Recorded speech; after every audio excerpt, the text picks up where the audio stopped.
CBAM isn't just another regulation, it's changing how global trade works. I'm Roshan Rai from Carbon Mandal, and this is the Carbon Circle. My guest today is Marcel Duits, Chief CBAM Officer at Dubrink and the President of the International Association for Carbon Border Adjustment Mechanism, IACBAM, someone who has been at the front lines of shaping how companies respond in this era. In this episode, we break down how businesses can turn CBAM from burden into real competitive edge. And Marcel reveals something critical: the huge cost difference between reporting your actual carbon footprint versus your default values, reflecting in real dollar terms. Let's dive into this conversation. Hello and welcome to yet another podcast with the Carbon Circle. Today with us we have Marcel Duits, who is an CBAM expert. We'll be talking about CBAM. So the topic that I've chosen today for this podcast is from compliance to strategy, turning CBAM into a competitive advantage. We'll look at reimagining global trade through carbon, the CBAM revolution as we speak. In this podcast, we are going to touch upon one, the origin of CBAM, why CBAM, and how Marcel, got into this very field. The second topic that we're going to cover is a mechanism, that is how CBAM actually works. We will start with the very fundamentals, the foundation, the calculation bit of it. The third topic we will cover for today is the economics, the cost, the saving, and the competitiveness. What are the impacts of CBAM on each of them? And the strategic response, that is action for India and global South business. How are they to find their way around CBAM, how things are going to change in the coming years. So, Marcel, welcome to the Carbon Circle. Absolute pleasure to have you. Thank you for having me. Thank you. Great. So, Marcel, let's kick off with the first question for today. So, you have exited a very successful business before, and now you lead in the CBAM ecosystem as Chief CBAM Officer and IA CBAM President. So, what moment made you realize carbon was trade issue and not an environmental aspect? Yeah, you're right. In the past, I had a company in women underwear, which is indeed a complete different topic. I sold that company in 2018 to an Italian investor. And it was in, I think, around 2021 that I started to realize that CBAM was going to have a massive impact in what's happening in the EU, but also outside of the European Union. And there was one particular aluminium importer in the Netherlands. And I knew him. And he came to me and he said, "Marcel, have you heard about CBAM?" I said, "Yeah, I've heard about that." And he says, "Look, this is so much legislation. If I would have to do that as a single importer with 4 or 5 employees, I would literally have to hire someone to be able to understand, to be able to calculate and to understand what I would have to do." And that's actually when the seed was planted, that I realized, together with my business partner, that there are a lot of inefficiencies which we could solve. And that's actually where it started for me. It's a very interesting journey, starting an undergarment brand, selling it off, and then starting something new and a domain that is entirely new to you. Let me have a follow-up to that. So when building your previous venture, Bybra, what supply chain rumblings about EU carbon pricing first alerted you? Was it this aluminium importer who came up with an inquiry, or was it casual discussion or conversation that you're having with your friends? What was it? Well, in my previous company, I had actually nothing to do with carbon. The only thing I had to pay once a year was on the amount of paper I was using. And that was the only kind of environmental tax I was facing. And the rest, I just imported and exported without too much, let's say, issues. This particular importer in Rotterdam had his company, I think 500-600 meters from where I was living. That's how I got in contact with him. And he brought up this topic. And yeah, from there on, me and business partners started to develop software, how to automate CBAM, because we both know that part of CBAM is a complex calculation. But apart from the calculation, we realized that this particular importer also faced the issue that he has like many different importers from many different suppliers. And eventually you need to report your CBAM. Let's say you have to connect your process to the particular import you have. Right. Once we understood that, that would mean that he would be faced with many communication templates being sent at him. Maybe they are changing during the year.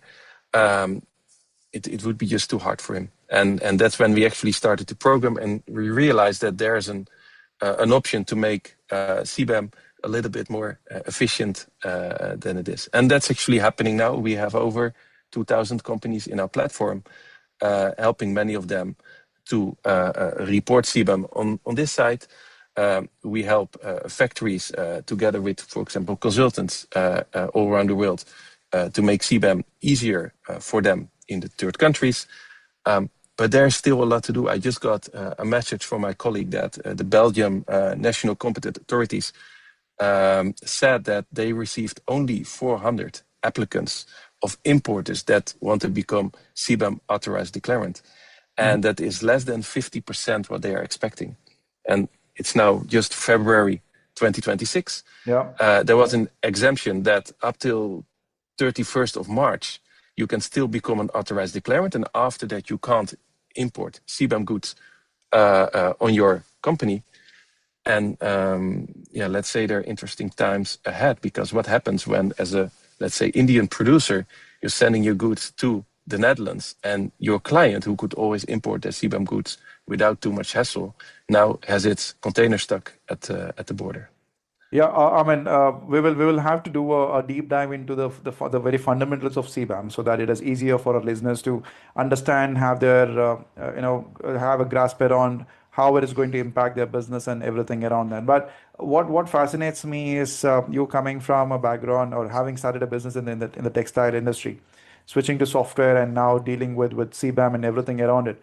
You today have built a platform by name Dubrink, right? So which is a CBAM compliance infrastructure. Now, what systematic gaps did you identify that required formations to prevent the carbon leakage and the trade disruptions here? Were there any specific gaps that you wanted to address then, or did it start simply out of curiosity? Well, the gaps were actually the communication, having oversight over the whole database, what you actually need, but also the supply chain issue. So you need to understand that if you're importing from a supplier in India, you need to understand that the suppliers behind that, if they're also CBAM compliant or not. And then, of course, also the complexity on the side of the importers, and turning all that data, all those imports, into a single file to report to the EU portal instead of manually entering every import. There were many gaps, and that's what we actually what we tried to solve. And because of that, we also became a consulting company, because obviously our clients said, "Look, Marcel, thank you for helping with automating CBAM, but we also need to become, let's say, a CBAM authorized declarant. How do we do that?" Yeah, before you know, you're helping hundreds of companies with that process, and then you also become an advisory company. Very interesting. But Very it's true that it's software and B2B. The previous company I had was more products and B2C. I always say like try to change as much things in your life as possible, except your wife, and that's and that's why I was deliberately searching for a market where I could do something different. Because once you do different things, you can learn a lot. And for the past 2 years, I've been diving into CBAM every day, and here you are. Yeah. Very interesting. You never know where life takes you, and this is a very classical Exactly. example. Started Yeah. somewhere, got into textile, now have Yeah. developed a software solution that can help people with the CBAM requirements. For listeners in India and emerging markets, explain carbon leakage and why does it undermine both EU climate goals and developing country competitiveness? Yeah. So this is from the EU perspective, okay? How the EU sees it is that we try to decarbonize. We try to produce our materials with, let's say, water power, solar power, wind power, and that's costly. That costs more than, let's say, coal. And over here, because of that, products are more expensive. And what the EU says is that, look, you can produce around the world in the way how you want. However, we need to somehow compensate for that. Meaning Right. that if you heat up your factories with rubber tires, for example, or let's say coal, Hmm. then that emits a lot of carbon in the air. And but obviously you're cheaper, producing cheaper because it is cheaper. So once you import that in the EU, we say, look, at the border, you have to calculate your emissions, and over that, you need to pay a certain price. Hmm. And they call that creating a level playing Playing field. field. And that's actually the reason why we have CBAM, because CBAM is actually doing exactly that. Yeah, that's a very easy or a simple explanation that you've given to carbon leakage. How do we plug it? And this definitely is a market mechanism that allows for the system to plug those carbon leakage points there. Let's now dive deep. Thank you for that brief introduction to you yourself, to the company that you're to now building, and how it places you as an expert in this very field of CBAM. Let's dive into the fundamentals or the mechanisms of CBAM right now. So, Marcel, uh, in one of your recent LinkedIn posts, you wrote that if you think CBAM costs only 2.5% more, you're wrong. Now, break down the actual formula of the CBAM pricing. How is it priced? Yeah, for that, I will share my screen quickly because that makes it a little bit easier to explain. Do you see my screen at the moment? I guess so. Huh? Yeah. Yeah. So this is the first CBAM calculation, which was published by the EU already quite some time ago. You could only find it in question 131 and 132. Hmm. Just to answer your question on the 2.5%, somehow many consultants, and you can still find it on the internet, that many people communicated that, looked at this box and said like, oh, next year you can remove 97.5% of CBAM and you only have to pay over 2.5%. Right. And that is completely wrong. And I would like to show you what the actual impact of CBAM is. Hmm. So just this formula, to break it down, we're talking about the actual specific embedded emissions. That's what eventually a factory communicates to an importer in the EU. Like my Right. emission is, let's say, 3 tons of CO2 per ton that you're importing. Right. You can deduct from that a benchmark. And the benchmark, you can see it as a, let's say, if you produce a certain material, this is always what you will emit, and so that you can kind of get as a discount. However, the discount is lowered every year, and I'll show you in a little bit how fast that goes. Then you can deduct the blue part from it, and the blue part means that if, for example, India or let's say China or Turkey has its own ETS system, you can deduct the emissions and the costs which you already paid in that particular country. But currently, no other systems are yet recognized, so that's currently not the case. And then you multiply that times the amount of goods, and then you know how many certificates you have to pay. If I simplify that a little bit, we're talking about the following formula: embedded emissions minus the benchmarks times the CBAM factor times the price. So if I fill in some numbers over here, let's say there's an emission of 2.5 minus a benchmark of 1.5 times the CBAM factor of 97.5 times an EUA price of 85 euros, which is plus minus the price what you have today, we end up on 88 euros. However, if I remove the CBAM factor, because by 2034 the CBAM factor will be zero, that means that the middle part will eventually be zero, we are ending on the price of 212 euros. Right. This is the CBAM factor. You will see that it will phase out step by step. We're now here at 97.5, and eventually it will go down all the way to zero, which is mirroring actually the EU ETS free allowance phase out. The ETS price itself is fluctuating. It was, at the beginning of, at the middle of, no, sorry, here, a little bit over 2024 at 66.5. Right. Currently, February 2026, it is 85 euros. And Hmm. if you ask the larger banks for their prediction, you'll see that they say that the price eventually goes to around 250 euros. Hmm. If we add that number, we're going to 625 euros per megaton. So that's already much more. And if you, for example, would work with default values, and actual values means that you as a factory have exactly calculated your emissions and you have it verified by an by the EU appointed verifier. That's actual values, they're usually lower. But if you have not done that, or if you didn't manage to get a verifier, because a lot of factories, and there will be not so many verifiers in the first few years, then you have to go for default values. And we see default values up to 7 to 8, but let's take a default value of 4. Then your importer has to pay €1,000 per ton that you're importing. Well, the average cost of screws is, for example, 800, 900, €1,000. So that literally doubles the price for them, Yeah. which makes it much more interesting for them to buy it in the European Union or switch to a supplier that has its emissions verified. This one I skipped. This one actually I wanted to show you because you asked me for an example. What if there's an actual value of 1.5 on this particular product 7208? What if there's an actual value of 1.9? And what if there would be default values? Well, you can see the difference for this product is paying €32 per ton that an importer is importing, or €302. Yeah. And that's just a massive difference. Yeah. That's a huge difference. I mean, if a company were to choose to opt for a default value, he is paying almost 100 times. 10. Yeah, Yeah. So yeah, 10 times more than what they would. 6.5 in this case. Yeah. Yeah. So Yeah. the final takeaway is one, start measuring your carbon emissions that you can start reporting, get it verified by an authorized verifier based out of Europe. That would allow for a smaller payout in terms of CBAM instead of waiting it out. And also the one other aspect is the cost of decarbonization.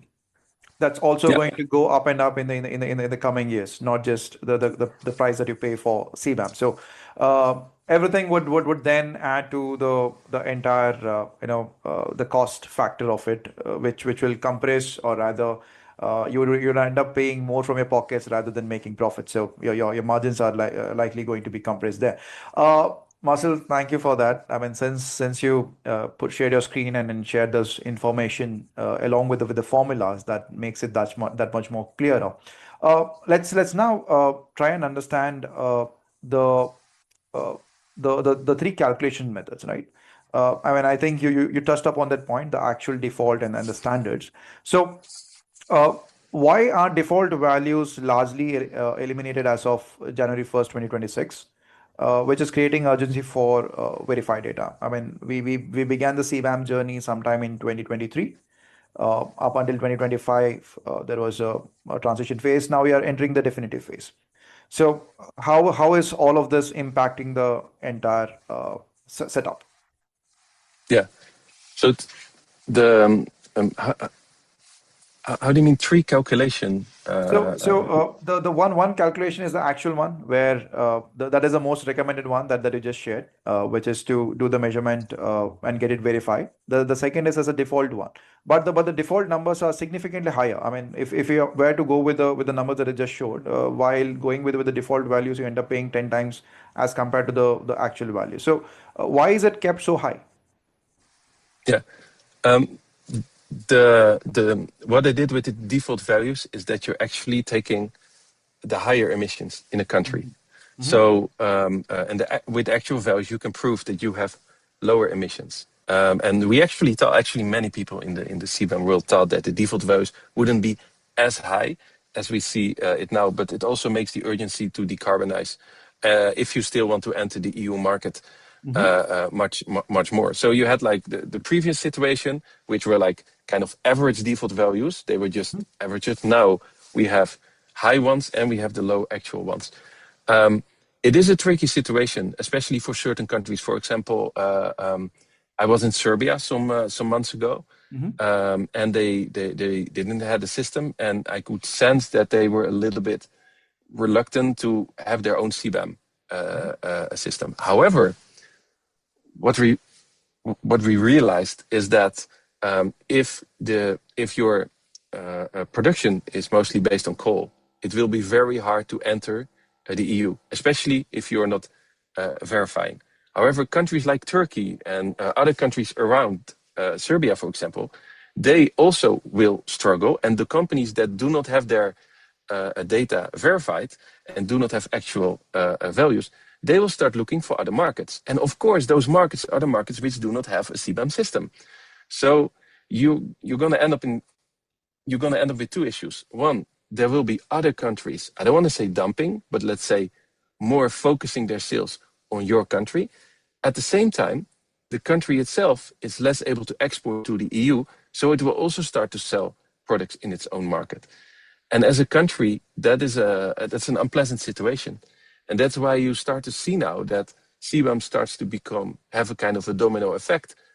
Countries start to realize that joining this might be better than doing nothing. And that's why you see now everywhere around the world um, similar kind of CBAM mechanisms popping up. Yeah, I mean, last time when I had the discussion, the podcast that was recorded with Stanislav, he also mentioned about the likely CBAM like regulations popping up in 10 different areas there. Uh, but how do you see it progressing in the coming years? Do you see all regions having their own CBAM and some form of carbon pricing so that it'll become a level playing field in the coming years? Is that how you see the world? Roshan, if I could look forward like that, I would be a billionaire in 10 years, I guess.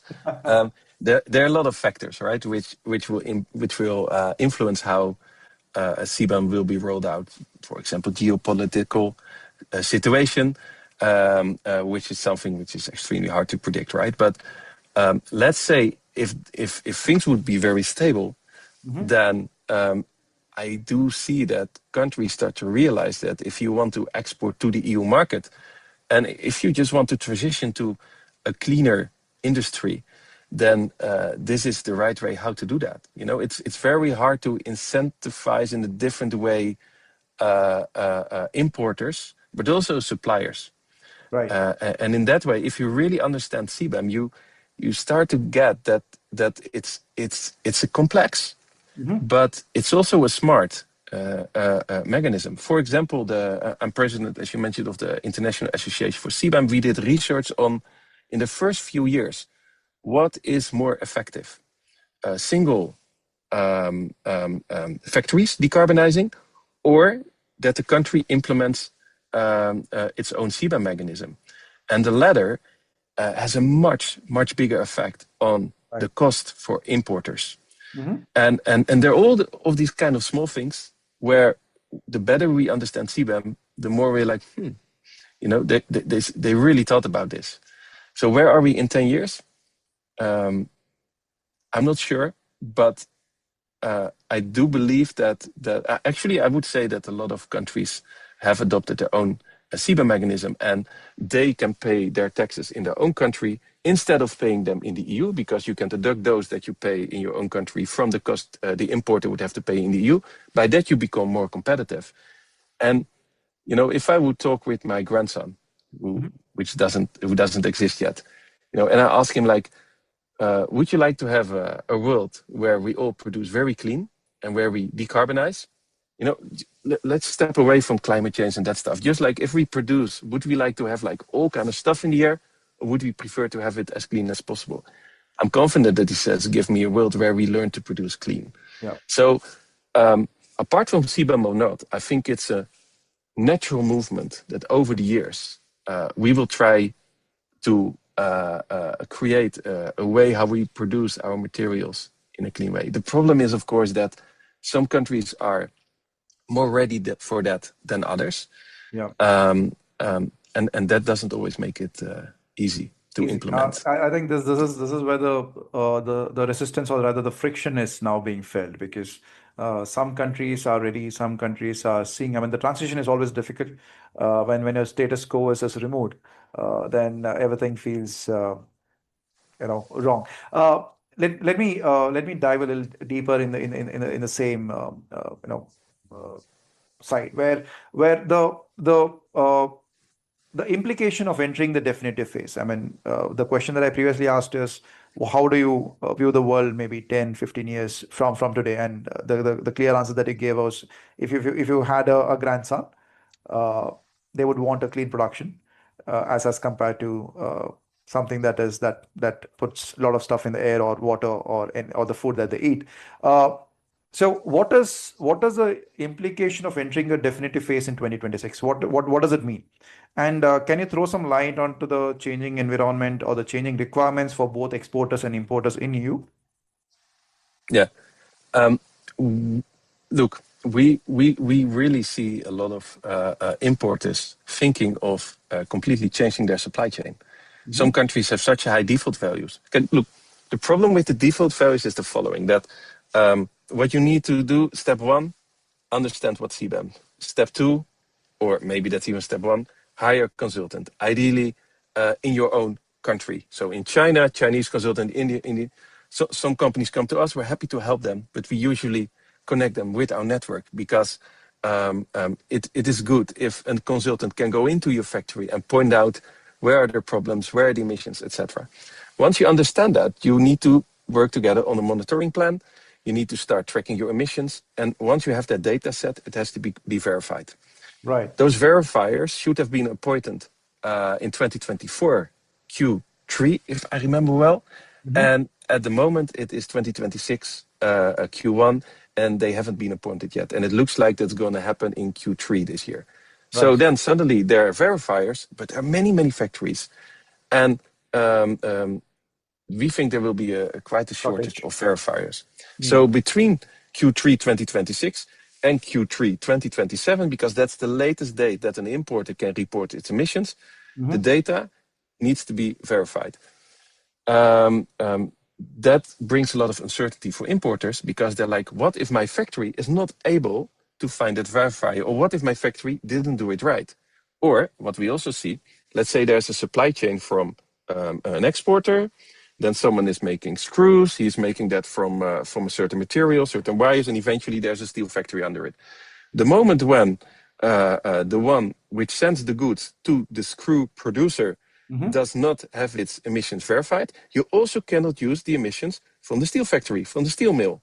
Right. Well, that's actually where most of the emissions are. So you still end up with 10% actual values and 90% default values. I can give you another 10 uncertainties why an importer eventually would not be able to get its actual values. And that makes them realize that sourcing from a country with low default values might be a strategic smart choice, Yeah. especially because imagine you're now an importer of screws and your screws are 800 euros a ton. We just looked into the data. They maybe have to add like 600-700 euros on top of that. Right. But I also just mentioned that 50% of the importers in Belgium did not apply to become an authorized declarant. That means that they actually have no clue yet what's happening. Hmm. Those companies are not increasing their prices. Hmm. So they actually should double it, but they don't.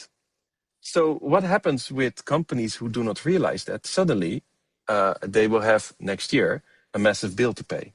Yeah. While the importers who are ready and who understand this, they can't hire their prices because they will be outcompeted by those who don't know that they will have to pay a CBAM surcharge. This is a very complex situation. I think it's temporarily. In 3, 4, 5 years, we will look back and we see it as starting problems. But these things are serious. So if you are if you're an exporter from India, Hmm. um, it might be a good idea to ask your importer, "Hey, are you aware of CBAM?" Usually, it was the other way around. But if Right. you care for your importer, you actually want them to understand these risks. Yeah, I think this is happening right now because the importers based out of Europe are today asking for these numbers from their suppliers based out of India, which is also making the Indian manufacturers to start reaching out to consultants asking for clarification on what is this, how is it going to impact, and all of that. But one of the problem that I wouldn't say problem, it is more of a market aspect. I mean, who bears the cost of this? Because suddenly now there is a cost attached with where they have to pay the consultants, they have to do the audits, scope one, scope two, the direct, indirect emission calculations, and then get it verified and all of that. So now the problem arises that who bears the cost of all of this? Do we do it? Does the importer based out of Europe do it? Or because at the end of the day, somebody has to pay for the services that they opted for. And when this same question was brought out, I mean, in the previous conversation that I was having with Stanislav in other podcast, uh, he made it very, very clear. Today, the problem is the financing part of it. I think if there are enough finance, enough money that was pushed into this very thing, maybe the solutions would have been implemented much faster, quicker. So that's where it is. Again, let me simplify that question. Uh, who's supposed to be taking the expenses of all of this? Is it the Yeah, importer who's based out of Europe, or is it an exporter who's based out of India? yeah. So who pays the cost? That's a question I get very often asked, and it really depends from which perspective you see it.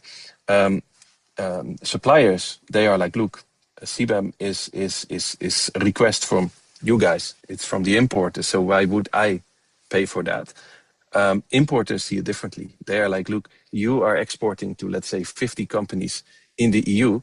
If I would pay the cost for your consultants or for your calculations, or maybe even for decarbonizing your production facilities, then I actually pay those costs. But my other 49 competitors here in the EU, they will contribute from that. So I think the most natural way is that these costs are eventually paid by the supplier and incorporated in the cost price or incorporated in the price where you sell to the importers. Right. You might even be able to make a no, yeah.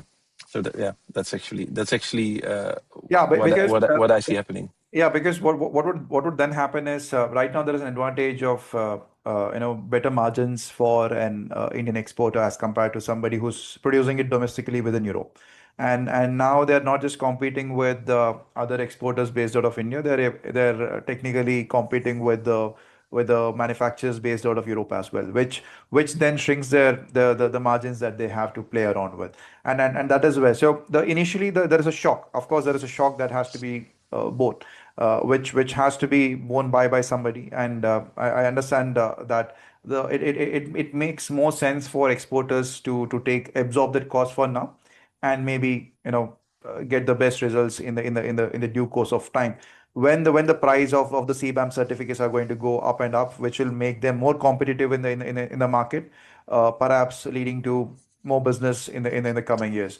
Uh, Great, But Marcel. Roshan, it is not just the cost. It's really strategy. Right, We just saw that the difference in price for the importer is just on this 7208 in this quick calculation I made, 270 euros. right. I mean, my light is going off all the time. No That's worries. a massive difference. Right.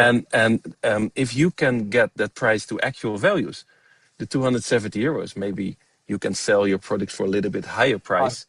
Yeah. There should be more than enough margin to be able to finance your calculation costs from it. Absolutely.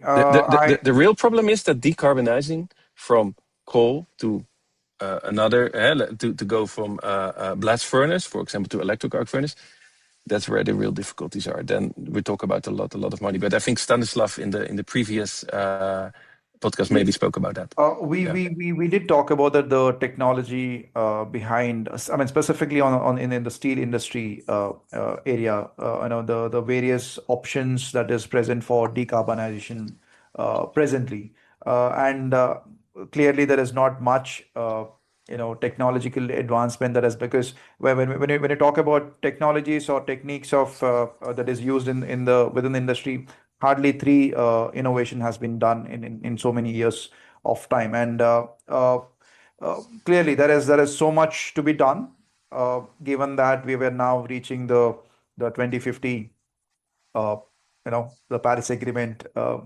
timeline, and also India also planning for net zero, being net zero or carbon neutral by 2070. So there is a timeline that they're working on. But But Roshan, again, that is strategy, right? Taking a step back. Who are my clients? Where are my clients located?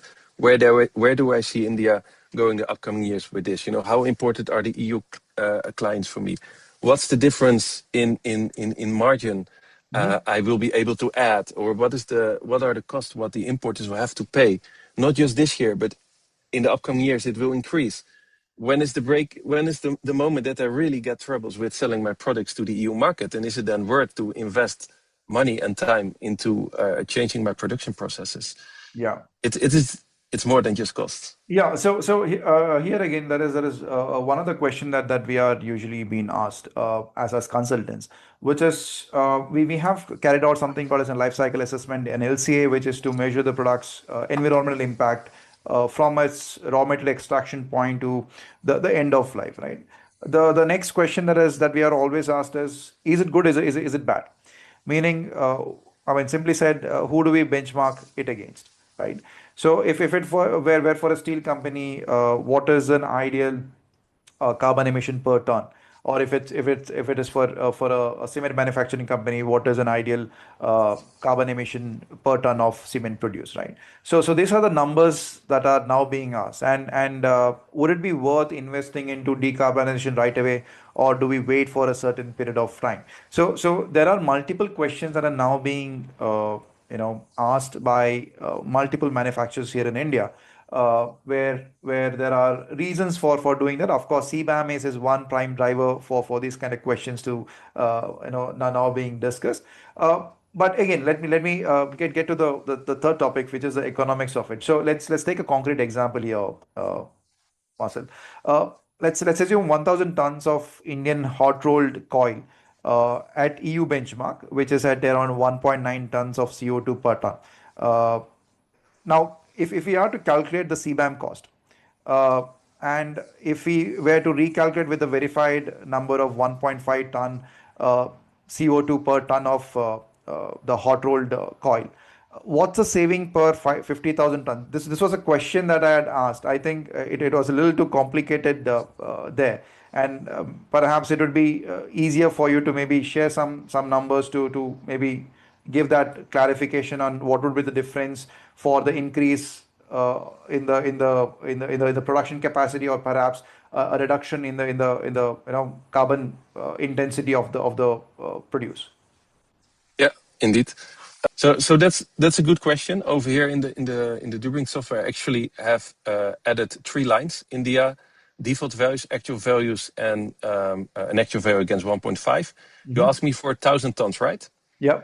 So if I will calculate 1,000 tons, then you can see that the cheapest option is in 2026 32,000 euros. Mm-hmm. But if you would go for default values, you would pay 302,000 euros, and every year that's increasing. As you can see all the way here, it goes up and up and up and up per tonnage. So this is the difference eventually. And this difference you can actually calculate with any product because, for example, let's say we are importing aluminium Mm-hmm. and we're doing bar and rods of aluminium alloys. You can again forecast your cost and you can see the difference per ton. I personally always like to see it per ton because that makes it most easy for me. Yeah. But what you could also, for example, do is you could compare, for example, India to China. And if we put this one on default values, you can see that the difference is massive. It is actually moving over here. This one I can actually remove. So as you can see here, China is more expensive than India. See that? Really? So that is why we see these importers switching sometimes from one country to the other. Let's see what happens if I add here Serbia. Well, there is not a massive difference, but a little bit of difference. And this is how you can compare countries. In Indonesia, I hear, is these days expensive. Mm-hmm. Voila. No, on this one actually it's cheaper. See that? And So that so is the how companies are moving from country to another other because of the country. default values. Yeah. I mean, my question is, where are those default values present? Is it something that is specified by the European Union, or is it something that is available online? Yeah. Just the last one. This is which I wanted to show you on Indonesia. See the difference? It's quite big compared to India. Right. And you can find all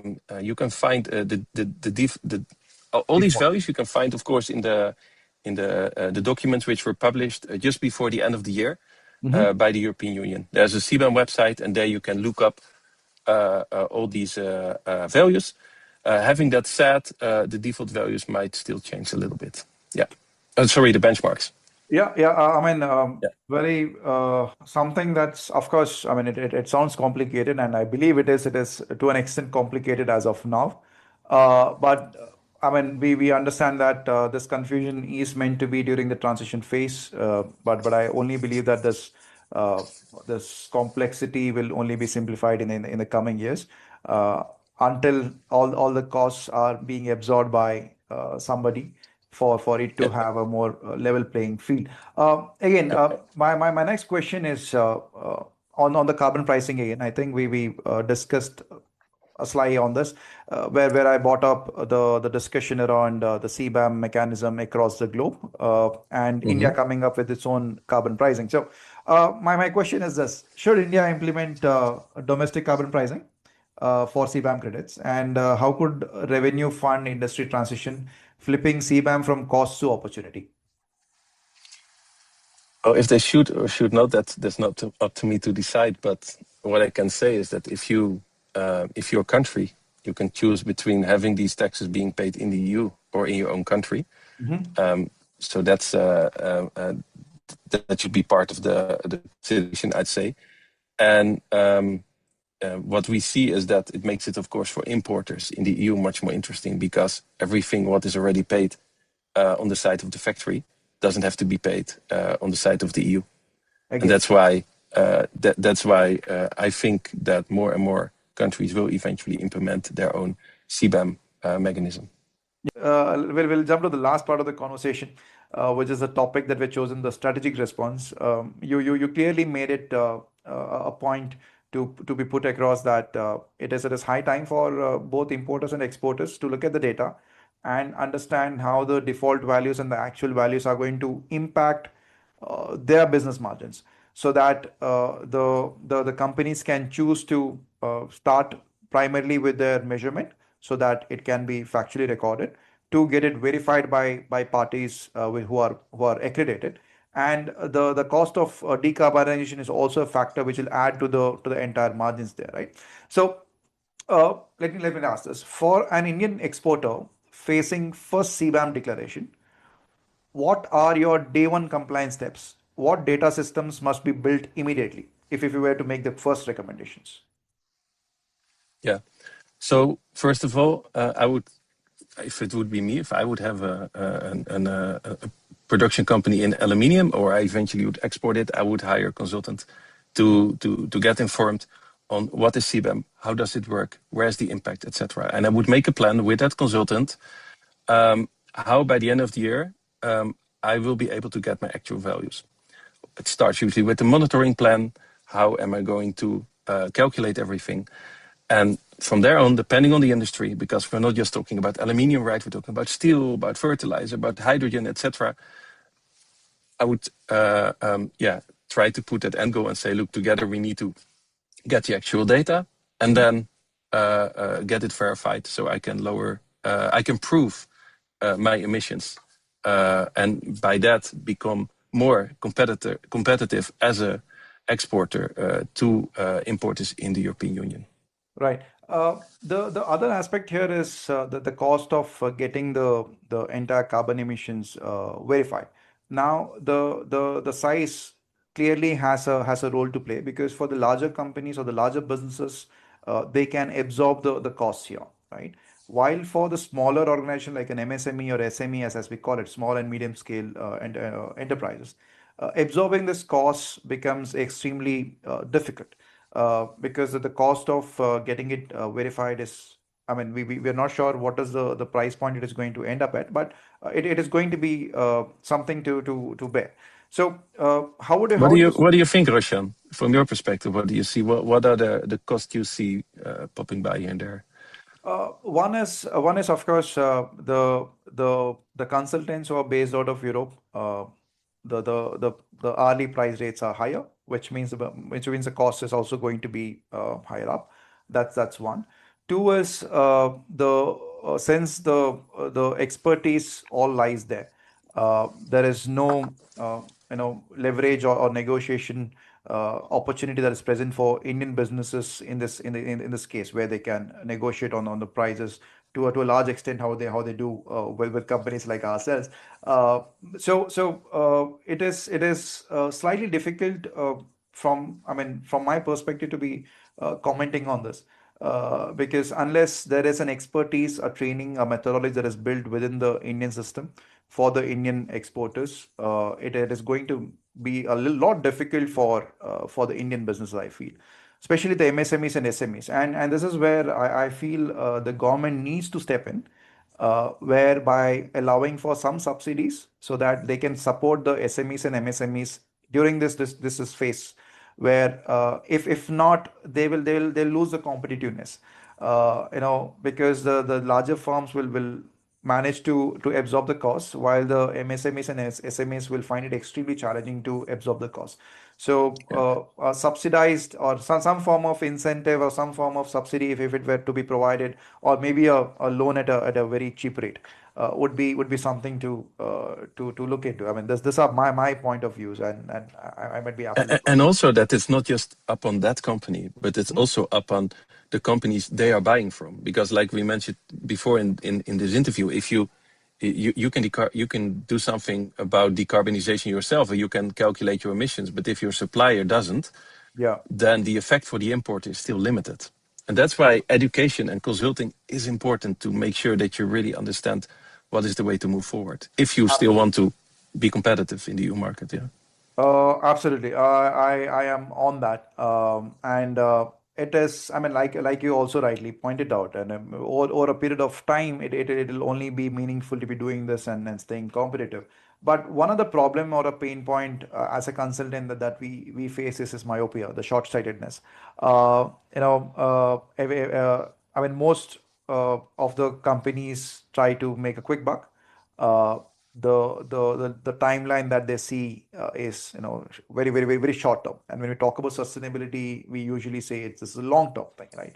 So, if you were to give a sort of a strategy or a plan for a SME or an MSME uh, in India, who is an exporter to Europe, what would be your likely steps be for the next, say, 10 to 15 year timeline? Let's begin with the basics. The first is start with your calculations of your emissions. That would be number one. What would be the next steps to follow after?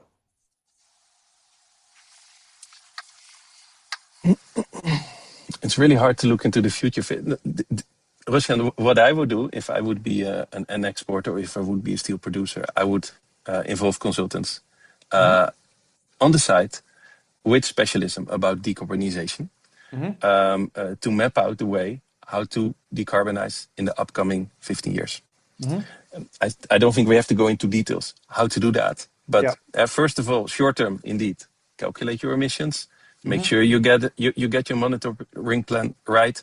Make Mhm. sure you get it verified, and then together with advisors, set up a long term strategy.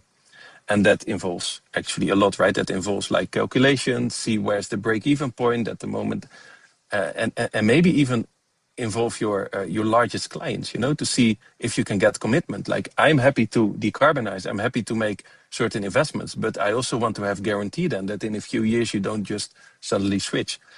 And actually, I think you can tell me more about the subject, because you have literally the boots on the ground on a daily basis, I would say, in India, and you get these questions asked every day, I guess, isn't it? Yeah, the questions are also coming from a, I mean, I understand where is it coming from, because I mean, if I were an investor today, I seek stability in the market, because that gives me surety that the money that I put in the market is going to give me a good return. But when there is so much of volatility with the carbon pricing globally, that's also one of the concern that the investing class has, that do we invest into this, will it be something that will be long lasting, or is this one more of those policies which will lose in the coming years. So that's also something that allows for this kind of doubts to be raised. So, final question, Marcel. We at Carbon Mandal advise startups, heavy industries, and corporates on ESG scope 1 to 3 accounting, net zero strategy along the product LCAs and EPTs. This is what our expertise is. So, where do you see consulting partners adding most value for CBAM impacted supply chains? Compliance automation, policy advocacy, decarbon roadmaps, or something else? Is there a specific area that you see companies like ourselves adding most value? Well, if we talk specifically about CBAM, because that's my specialism, almost from A to Z, you guys add massive value, and especially because every percentage that changes on the side of the supplier has a massive impact on the side of the importer. And if an importer can import by paying less CBAM certificates, you as a supplier can become much more competitive. Right, So first of all, understanding about CBAM. Second, about calculation. Three, about how do you get your emissions eventually verified, etc., etc., etc. It's really important because if you have that total picture, you can become much more competitive than right. those suppliers who do not have a clue how to do this. So yeah, I think Russian consultants can make a massive difference for the small and for the big companies at the moment. Great. And then there's one last thing, you know, importers, as you know, struggle with understanding if factories will or will not be able to get actual values. Mhm. And what I see is that when a factory is from day one clear about what they are doing, that they understand what CBAM, that they have a monitoring plan, that they are actually monitoring their emissions to get Mhm. verified, that strengthens the trust of the importer to keep on buying Right. from that particular supplier. Well, if a supplier now says, look, I actually have no clue where you're talking about CBAM, where does it stand for? Mhm. Then you actually say to that importer, well, you're going to get default values this year. Right. And we just calculated what the difference is there. Yeah, significantly high. I mean, if you were to go out with the default values, it's significant high. Marcel, thank you so much for patiently answering all my questions. And Marcel, I mean, if there is any opportunities that we could be working alongside, we'd be more than happy to explore those synergies. Uh, and it has been an absolute pleasure, Marcel. You have given us so much insights on various topics around CBAM within your expertise. So that's something that I'm very extremely happy about. And thank you. Thank you too, Roshan. Thank you.